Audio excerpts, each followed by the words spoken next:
Hello students, today we are going to discuss mirror.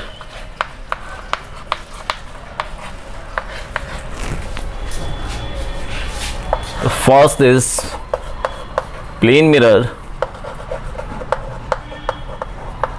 and the another one is spherical mirror.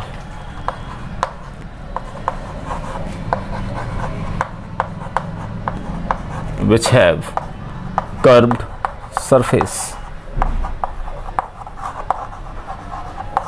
Okay, mirror सब लोगों के घर में है ना, उसी से रिलेटेड हम लोग प्रॉपर्टीज पढ़ने वाले हैं। अब अगर मैं प्लेन मिरर की बात करूं बच्चों, so this is the plane mirror. Let us suppose that this is the plane mirror, और जिसकी एक साइड बच्चों हाईली पॉलिश्ड होती है,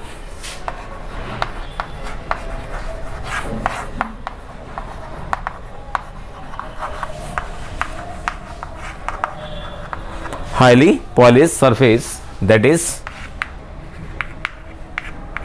silver coated, या हम लोग बोल सकते हैं this is silver नाइटेड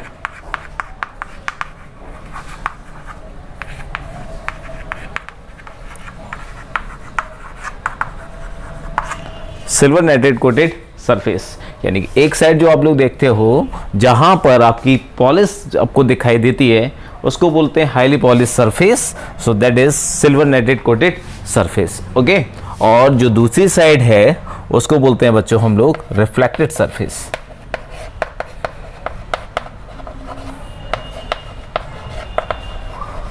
reflected surface, ठीक है। So this is the plane mirror, इसको नाम देते हैं दैट इज एबी। ओके, तो प्लेन मिरर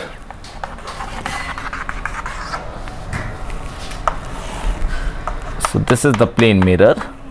यहां पर हमने कोई भी पॉइंट सोर्स ले लिया, ठीक है। अगर ये पॉइंट सोर्स है तो इसका मतलब इससे निकलने वाली लाइट हर तरफ प्रोपेगेट करेगी, ठीक है। तो हमने क्या किया, इस पोजीशन पर अपने आईज को सेट किया, that will be the position. So this is, यहां अपने आई को सेट किया, ठीक है। जब इस पोजीशन पे अपने आई को सेट किया तो आप डायरेक्टली इस ऑब्जेक्ट को देख सकते हो। क्यों? क्योंकि इससे आने वाली रे इस पर इजीली स्ट्राइक करेगी, और जब ये स्ट्राइक करेगी तो हम लोग इस पॉइंट को इजीली देख सकते हैं। लेकिन अगर मैं इस पॉइंट को कैरी करूं तो ये जो पॉइंट है वहां से जो इंसिडेंट रे है जो कि स्ट्राइक कर रही है आपकी प्लेन मिरर को, तो हम लोग बोल सकते हैं this is the incident ray. और बच्चों ये जो हो जाएगा दिस इज द एक्सिस, ये आपको क्या मान लिया, ये हमारा एक्सिस है। जब ये इस पर्टिकुलर पॉइंट पर स्ट्राइक करेगी तो रिफ्लेक्ट भी करेगी। ये क्या कर रही है बच्चों, रिफ्लेक्ट कर रही है। और ये हो गया बच्चों आपका नॉर्मल, ठीक है। ये हम लोगों ने प्रीवियस वीडियो में पढ़ा है, angle I is equal to angle R, ठीक है। दोबारा से this is the point source, light travel कर रही है हर डायरेक्शन में। इससे दो रेज गई जो कि स्ट्राइक करेंगी इस प्लेन सरफेस पर या इस प्लेन मिरर पर, और स्ट्राइक करने के बाद क्या हो जाएगा, रिफ्लेक्ट हो जाएगा। So this is I, this is R, and again this is I and this is R, ठीक है। अब यहां देखिए ये जो दोनों रे हैं जो कि रिफ्लेक्टेड हैं, वो दोनों की दोनों देख रहे हैं एक पर्टिकुलर, कभी भी मीट होने वाली नहीं है। एक्चुअली मीट होती हुई दिखाई नहीं देगी। क्यों? क्योंकि ये क्या हो रहा है बच्चों, डाइवर्ज हो रही है। द बोथ आर डाइवर्जिंग, इसको नाम दे देते हैं A and B. Here A B diverging this, the both are diverging this, A and B are diverging this. तो कभी भी ये मिलती हुई दिखाई नहीं देगी। या हम लोग बोल सकते हैं दिस इज रियल रेस, ठीक है। ये क्या है बच्चों, रियल रिफ्लेक्टेड रे, ठीक है। एक्चुअली हम लोगों को देख रहा है कि यहां पर स्ट्राइक करेगी और ये बैक हो जाएगी, और बैक होने के बाद हम लोग देख रहे हैं लेकिन डाइवर्स, ये क्या हो रही है, डाइवर्स हो रही है। और डाइवर्स जो रे है वो कैसी है बच्चों, आपकी रियल रे है। अब अगर हम लोग इसकी इमेज को देखना चाहें तो ये तो डाइवर्स हो जाएगी। इमेज तो तब बनेगी जब ये एक्चुअली मीट होगी, तो क्या किया जाए, इसको बैक ट्रैक किया जाए। जैसे इसको बैक ट्रैक करेंगे तो एक पर्टिकुलर पॉइंट पर दोनों मिलती हुई दिखाई देगी, दोबारा से जो रिफ्लेक्ट हुई उसको हमने क्या किया, बैक ट्रैक किया, और जैसे ही हमने दोनों को बैक ट्रैक किया तो एक पर्टिकुलर पॉइंट पर मिलती हुई दिखाई दे रही है, और जिस पॉइंट पर ये मिल रही है बच्चों उसको बोलेंगे दिस इज वर्चुअल वे या वर्चुअली मीट। इस पॉइंट को नाम दे देते हैं दिस इज पॉइंट P। तो यहां पर ये मीट होती हुई दिखाई दे रही है, this is virtually meeting point P। ठीक है, तो इसलिए इसको बोलेंगे सो this is virtual image, virtual image.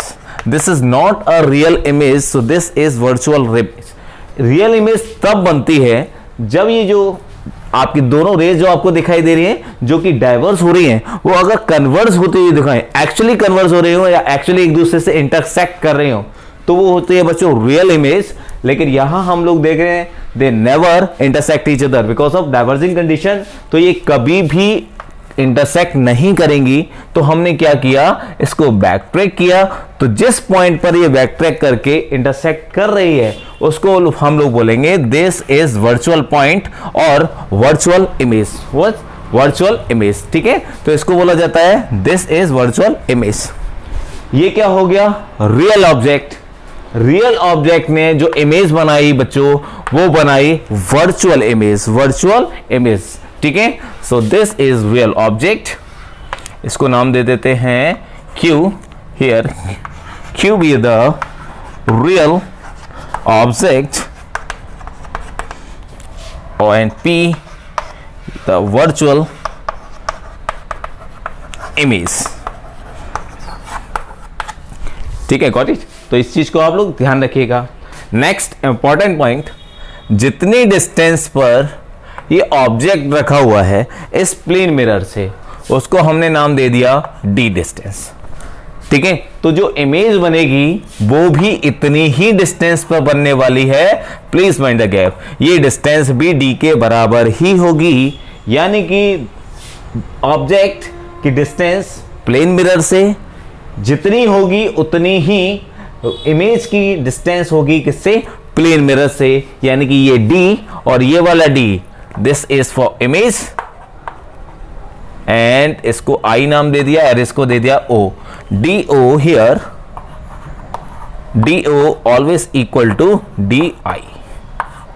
This is the very important condition for plane mirror, यानी कि distance of object is equal to distance for image from the plane mirror is always equal। ठीक है, दोनों कैसे होंगे बच्चों, equal होंगे। Clear हो गया।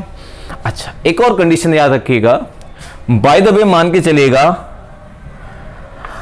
इस पोजीशन पर आपका एक ऑब्जेक्ट रखा होता, इस पोजीशन पर। ठीक है, तो हम लोग क्या बोलते हैं उसको, this is virtual object. Virtual object, अगर ऑब्जेक्ट वर्चुअल होता तो इमेज कैसी बनती बच्चों, रियल इमेज। कैसी बनती, रियल इमेज। अगेन यहां पर ये P पॉइंट पर अब हम लोग देख रहे हैं जो कि वर्चुअल इमेज बना रहा है। हमने मान लिया वर्चुअल पॉइंट पर कोई भी एक ऑब्जेक्ट रखा हुआ है, तो वो इमेज कैसी बनाएगा बच्चों, रियल बनाएगा। इसका मतलब क्या है, this is the reversible process, this is the reversible process. हम लोग देख रहे हैं this is the reversible process of light, क्योंकि जब यहां ऑब्जेक्ट रखा हुआ था तब इमेज बन रही थी यहां पर, जब हमने यहां पर एक पर्टिकुलर ऑब्जेक्ट को रखा तो इमेज कहां बन रही है बच्चों, इस पॉइंट पर बन रही है। So this is the reversibility of light, this is the reversibility of the light. So please mind the gap. Okay, तो इसको नोट करें। ठीक है, नेक्स्ट देखें। नेक्स्ट देखें बच्चों, स्फेरिकल मिरर। ठीक है, तो सो this is the sphere. Okay, so this is the sphere. ये आपको एक स्फेरिकल सरफेस दिखाई दे रहा है।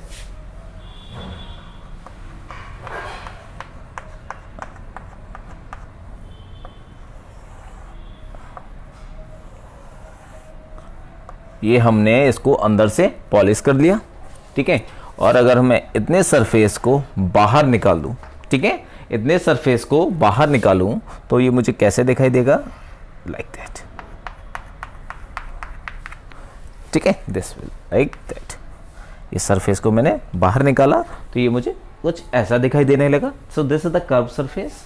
इसी तरीके से अगर मैं पॉलिश बाहर की तरफ कर दूं तो बच्चों, और इस सरफेस को ब्रेक करूं, ठीक है, तो ये मुझे कैसे दिखाई देगा, सो लाइक दैट। अब यहां देखिए, देयर आर टू सरफेसेस। एक सरफेस में पॉलिश बाहर की तरफ है और एक सरफेस पर पॉलिश अंदर की तरफ है, ठीक है। जिस सरफेस पर पॉलिश बाहर की तरफ होती है या जिस मिरर पर पॉलिश बाहर की तरफ होती है और सेंटर से प्रेस होता है, कैसा, press from the centre, press from the centre, और यहां पर देखिए बल्जिंग फ्रॉम द सेंटर, ये कैसा हो रहा है बच्चों, बल्ज हो रहा है, फूला हुआ सेंटर से, ठीक है ना। सो this is bulging from the centre. ये दो कंडीशन आपके पास अवेलेबल है, प्रेस फ्रॉम द सेंटर और पॉलिश जो बाहर की तरफ होती है उसको बोला जाता है बच्चों concave mirror.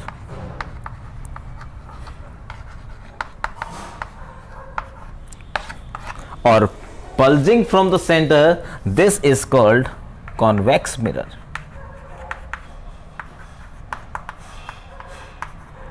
convex mirror, got it? So this is concave and this is convex, clear? अब यहां कंडीशन देखें, क्योंकि ये एक स्फीयर से मिला हुआ है, स्फीयर से कटा हुआ है तो कुछ उसका सेंटर भी होगा। सो this is the centre, clear? तो दोनों ही सरफेसेस के लिए सी बी द सेंटर। तो अगर मैं सी की बात करूं तो ये होता है बच्चों, this is the centre of curvature. So this is the centre of curvature, यानी कि अगर मैं इस पॉइंट को रिप्रेजेंट करूं तो ये क्या हो जाएगा इसका C point. So C be the centre of curvature.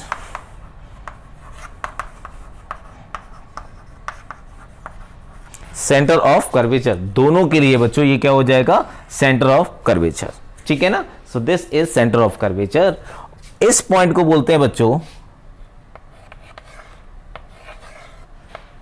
This is the पोल, और जो आपको एक्सिस दिखाई दे रहा है दिस इज कॉल्ड प्रिंसिपल या axis of principal.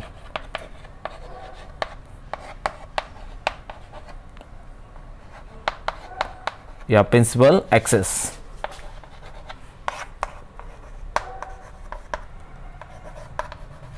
So this is principal axis, ठीक है, जो हमेशा पोल से और सेंटर ऑफ कर्वेचर से होके जाएगा, क्लियर? पोल और सेंटर ऑफ कर्वेचर, इनके बीच डिस्टेंस को बोलते हैं बच्चों R. R be the radius, देखें जरा, दिस इज रेडियस आर। किसी भी पॉइंट पर ले लें बच्चों तो ये हमेशा कैसे होने वाली है, इक्वल होने वाली है, ठीक है, क्योंकि हमें पता है this is the spherical surface, तो उसका रेडियस कैसा होगा बच्चों, इक्वल होगा। तो इसको अगर सेंटर ऑफ कर्वेचर से लेकर पोल्स के बीच के डिस्टेंस की बात करें जाए तो वो डिस्टेंस क्या होगी बच्चों, आर। ऐसा this is R is what, radius of curvature. This is radius of curvature, radius of curvature, clear हो गया।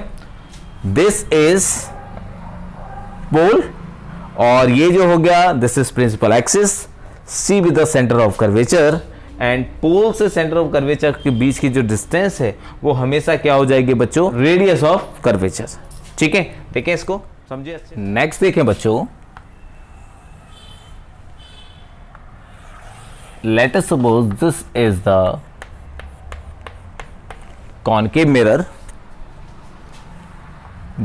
जितने सरफेस को हमने कट किया है या जितना आर्क हमने कट किया है उसको बोलते हैं बच्चों aperture. This is P and Q is called aperture. Here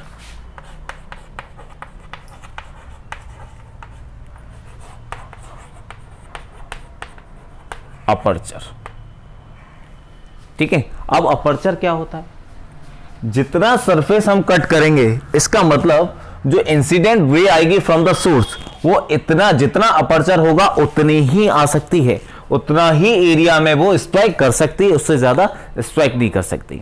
दोबारा से, अब मैंने अपर्चर बच्चों इतना लिया, मान के चलिए यहां कोई सोर्स रखा हुआ है, वहां से इंसिडेंट रे आ रही है, तो जितना अपर्चर होगा उतनी ही इंसिडेंट रे आ सकती है, उससे ज्यादा नहीं आ सकती। क्लियर हो गया? इस सी पॉइंट को हम लोग बोलते हैं this is centre of curvature.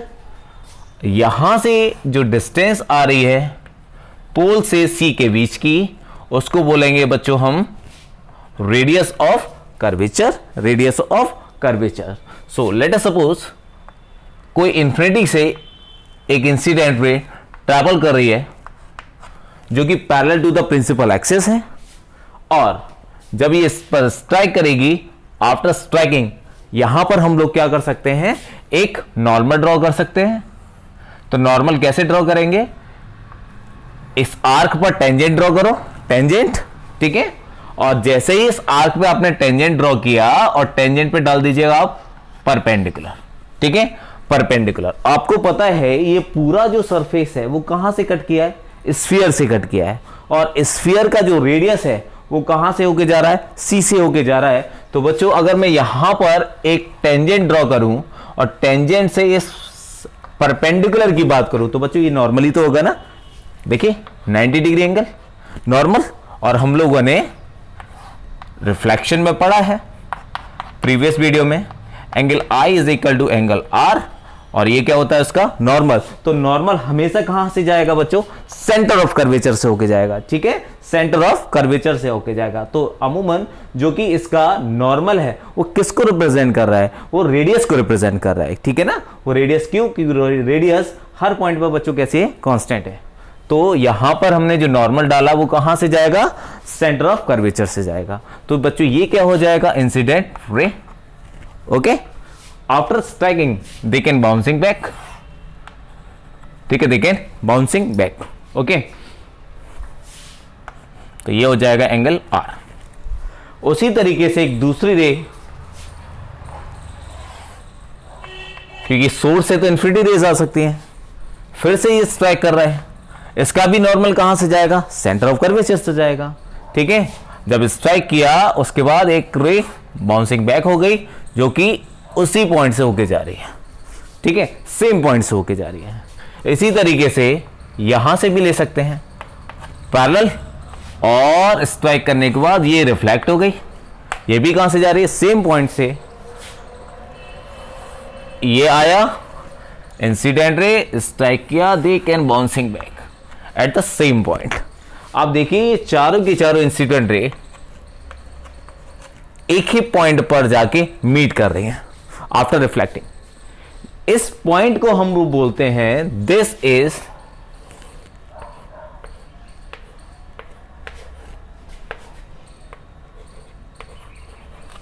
Focus. What? This is focus. ठीक है, इसको रिप्रेजेंट करेंगे बच्चों कैपिटल एफ से। ठीक है, यानी कि ये इसके फोकस पर जाके मिल रहा है, यानी कि जिस पॉइंट पर मिल रहा है इज कॉल्ड फोकस। ठीक है, और पोल और फोकस के बीच की जो डिस्टेंस है उसको बोलते हैं बच्चों focal length. What? Focal length. ठीक है, तो बोल सकते हैं distance between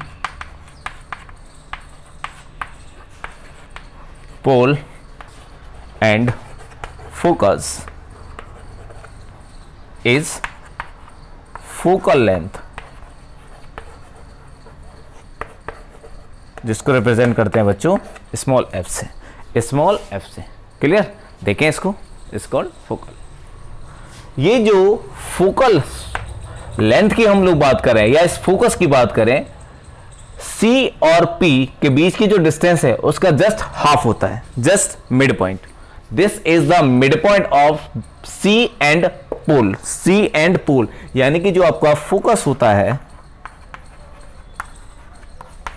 B the mid point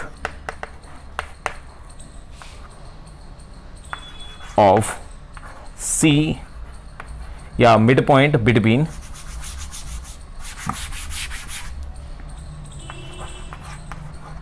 C and pole. Focus be the midpoint of या midpoint between C and P. In C और P का midpoint है. क्लियर हो गया? तो अगर मैं ये बात कर रहा हूं F that will be the focal length, तो ये भी क्या होगा, F के ही बराबर होगा, क्योंकि ये जितना डिस्टेंस है उतना ही ये डिस्टेंस होगा. तो हम लोग लिख सकते हैं centre of curvature is equal to twice of focal length. Twice of focal length. ठीक है, ट्वाइस ऑफ फोकल लेंथ. या ये जो यहां से यहां तक के बीच की डिस्टेंस है वो बच्चों क्या है, वो r के बराबर है. तो लिख सकते हो r is equal to twice F. r is equal to twice F. तो f किसके बराबर हो जाएगा, डेफिनेटली r/2 के बराबर. r/2 के बराबर. क्लियर हो गया? तो यहां से इंपॉर्टेंट पॉइंट्स हैं, इसको याद रखें. So focus be the mid point between C and pole. ठीक है, या हम लोग बोल सकते हैं this is the mid point of radius of curvature. Mid point of radius of curvature. ठीक है, इन पॉइंट्स को देखो जरा. ठीक है, ये था बच्चों अपर्चर आपका, दिस PQ. ये है आपका सेंटर ऑफ कर्वेचर. ठीक है, इन दोनों को मैंने मिला दिया. सो this is the linear path. Okay, this is the linear path. अगर इन दोनों को मैं ज्वाइन कर दूं तो ये कुछ एंगल बना रहा होगा. ठीक है, दिस इज थीटा एंगल. तो इस थीटा एंगल को बोलेंगे angle of aperture. Angle of aperture. अगर एंगल ऑफ अपर्चर वेरी कर जाए, बड़ा हो जाए या छोटा हो जाए, तो क्या होगा, मान के चलिए मैंने अपर्चर ये ले लिया. ठीक है, P एंड Q. ये इसका सेंटर हो गया. तो अब यहां थोड़ा सा इवैल्यूएट करके देखिए, इसका एंगल थीटा और इसको मैं थीटा डैश ले लूं, दोनों में से किसका एंगल बड़ा है, definitely theta dash is greater than theta. Theta dash is greater than theta. इसका मतलब क्या है कि जिसका अपर्चर बड़ा, यानी कि जिसका एंगल ऑफ अपर्चर बड़ा है, उसमें ज्यादा रेज इंसिडेंट या स्ट्राइक कर सकती है फ्रॉम द सोर्सेस. ठीक है, as compare to this one. ठीक है, तो अगर अपर्चर बड़ा होगा इसका मतलब क्या है, ज्यादा रेज स्ट्राइक कर सकती है किस पर, इस सरफेस के अंदर. क्लियर हो गया? सो दिस इज द मीनिंग.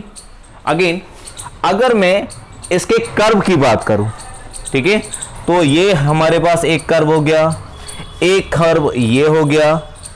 ठीक है, दोनों में जरा वेरिएशन देखते हैं. इसको अगर हम कंप्लीट करें तो ये इसका सर्कल हो गया, इसको हम कंप्लीट करें तो ये सर्कल. दोनों में से देखो आर्क किसका ज्यादा है, डेफिनेटली पहले वाले का आर्क ज्यादा है. आर्क ज्यादा है एज कंपेयर टू बड़े वाले से. बड़े वाले का आर्क कम है, इसका आर्क ज्यादा है. अगर दोनों को इवैल्यूएट करके देखें तो दोनों का C बी द सेंटर. यहां से आप रेडियस को देखिए जरा, this is the radius of curvature, this is again radius of curvature. यानी कि जिसका आर्क ज्यादा होगा उसका रेडियस ऑफ कर्वेचर छोटा होगा, और जिसका आर्क कम होगा उसका रेडियस ऑफ कर्वेचर ज्यादा होगा. ठीक है, this is really very important term. Arc greater, radius smaller, and arc smaller than radius greater. Inversely proportional factor है, इनवर्सली प्रोपोर्शनल फैक्टर है. ठीक है, तो इसको आप अच्छे से नोट करिए. ठीक है, तो ये बहुत इंपॉर्टेंट बेसिक पॉइंट्स हैं जो आपको 12th में बहुत हेल्प करने वाले हैं. ठीक है, आप इसको अच्छे से कॉपी करो. Okay, next, difference between concave and convex mirror. दोनों में डिफरेंस क्या है. ठीक है, तो आइए देखते हैं इसके डिफरेंस के बारे में.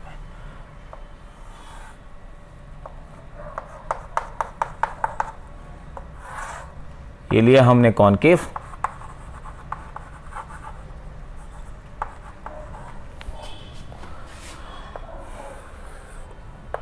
ये ले लिया हमने कॉन्वेक्स, ठीक है। ये तो ये इसका पोल हो गया, ये हो गया सेंटर ऑफ कर्वेचर, ठीक है।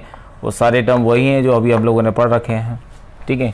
इसी तरीके से यहाँ पर भी देखें, ये आपका जो सरफेस है तो यहाँ इसका सेंटर ऑफ कर्वेचर, ये आपका फोकस हो गया, ठीक है। तो ये आपका पोल हो गया, क्लियर। अब देखें ज़रा, एक सोर्स से कोई भी इंसिडेंट रे जो कि पैरेलल है प्रिंसिपल एक्सिस के, वो स्ट्राइक करेगी तो कहाँ से जाएगी, फोकस से, अभी हम लोगों ने किया था। और इसका नॉर्मल हमेशा कहाँ से जाने वाला है बच्चों, वो आपका सेंटर ऑफ कर्वेचर से जाएगा। क्यों? क्योंकि वो किसके बराबर हो जाएगा बच्चों, वो आर के बराबर हो जाएगा, ठीक है ना, यानी कि रेडियस ऑफ द सर्कल। अब यहां देखें, अगर इसके सेंटर की बात करें तो एक इन्फिनिटी से अगर एक पैरेलल इंसिडेंट रे आ रही है, this is the incident ray जो कि parallel to the principal axis है। अब यहां पर अगर हम लोग एक टेंजेंट ड्रॉ करें और उस पर अगर नॉर्मल डालें तो नॉर्मल टेंजेंट के साथ 90 डिग्री एंगल बनाएगा। तो इसका 90 डिग्री बच्चों क्या होने वाला है, दिस इज 90, ठीक है। तो ये अगर 90 डिग्री होगा इस टेंजेंट के साथ तो डेफिनेटली ये आई होगा। अगर ये आई होगा तो आर कहां होगा, this is R, this is R, ठीक है। तो यहां से आप देखें, अगर ये आपका आर है तो आर यानी कि जो आपका रिफ्लेक्टेड रे है वो डाइवर्स हो रहा है। कैसा हो रहा है, डाइवर्स हो रहा है। और यहां पर जो रिफ्लेक्ट है वो बच्चों कन्वर्स हो रहा है। कैसा हो रहा है, कन्वर्स होता है। यानी कि हम लोग बोल सकते हैं जो कि कॉनकेव मिरर है वो कन्वर्जिंग मिरर है, और जो आपका कॉन्वेक्स है वो बच्चों डाइवर्जिंग है।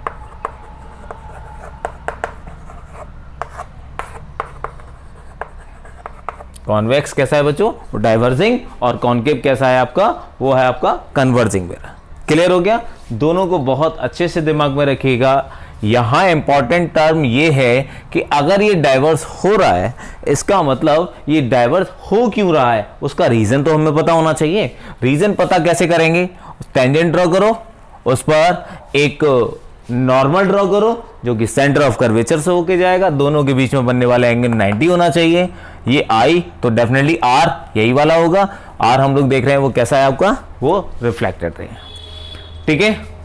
यहां पर अगर हम लोग इसको नोटिफाई करें तो एक चीज हमें समझ में आती है, ये अगर डाइवर्स हो रहा है तो इससे बनने वाली जो इमेज है वो कैसी बनने वाली है, वो डेफिनेटली वर्चुअल बनेगी। तो कैसी बनेगी, वर्चुअल बनेगी, क्योंकि ये कंडीशन हमने अभी पढ़ी थी प्लेन मिरर में। यहां पर ये डाइवर्स हो रहा है तो इसको हम क्या करेंगे, बैक ट्रैक करेंगे, और बैक ट्रैक करके जिस पॉइंट पर ये लाई करेगा तो डेफिनेटली कैसी बनेगी बच्चों, वो हमेशा वर्चुअल बनाएगा। वो कैसा बनाएगा, वर्चुअल बनाएगा। लेकिन जब हम लोग बात करते हैं कॉनकेव मिरर की, तो ये जो इमेज बनाता है वो रियल भी बनाता है एंड वर्चुअल भी बनाता है, और ये ऑलवेज वर्चुअल,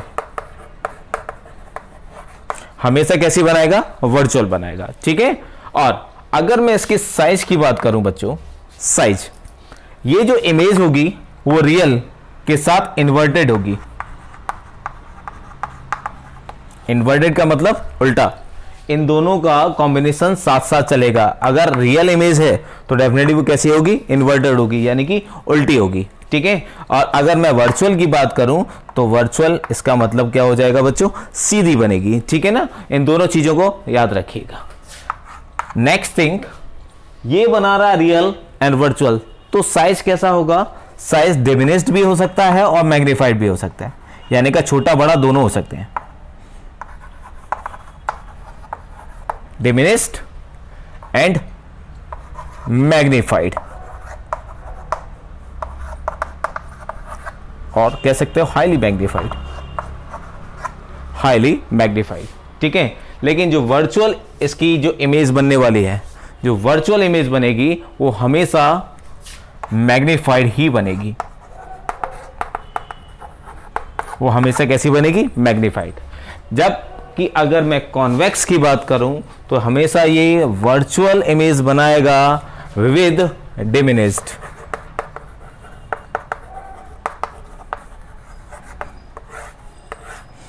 ठीक है, हमेशा छोटी इमेज बनाएगा।